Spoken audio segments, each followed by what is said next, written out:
Hey everyone, welcome to Shoot On. There's an old saying that you can't rush precision, and we did not follow our own advice recently. We installed this new Bushnell rimfire scope on our 1022. We were in a hurry, had a long way to go to get to the range, going to run out of daylight, so got the scope on, but didn't get it aligned properly. Just thought, yeah, we can eyeball it, and all would be good. Well, all was not good. It's very important to align your scope with the rifle bore line. If you don't, you're going to induce a cant or a rotation of the barrel action whenever you shoot, and the result of that, especially when you're shooting longer distances, is that you're only going to be on target at one specific point. Now that's the case anyway, but in a normal trajectory you have two intersection points between the trajectory or the bullet travel and line of sight. So the trajectory arc is like so. You'll have a 0 point wherever you're zeroing your rifle, and then the arc continues upward. It starts to fall, the bullet starts to fall, and at another point downrange, that line of sight is going to intersect a second time.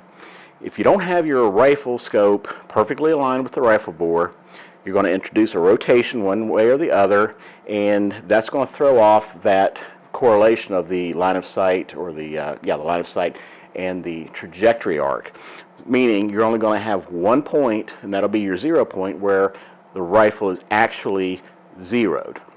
And the result of that is at distance you're going to see a stringing in one direction or the other of the point of impact the farther out you go. So that happened to us. This is a long range, well, not necessarily long range, but for a 22 it's kind of long range. It's a BDC reticle scope, goes out to 125 yards, so we were testing it out to that distance.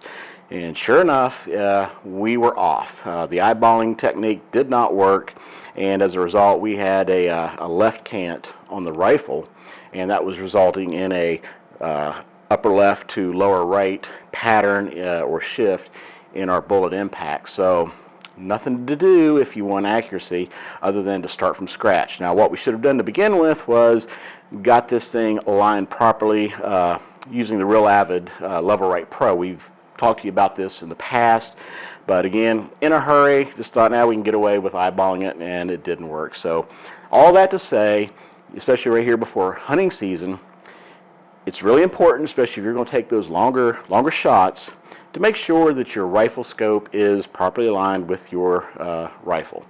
And the best way to do that we found is the Level-Right Pro. It's a pretty simple process. In fact, we'll put a link into the description so you can go over and look at our previous how to install or how to operate the Level-Right Pro, and we've done an article on that as well. So once you go check that out, we'll also put a link into our review of the new rimfire 3-9x40 from Bushnell. So two great products. Put them together properly and you'll have good results.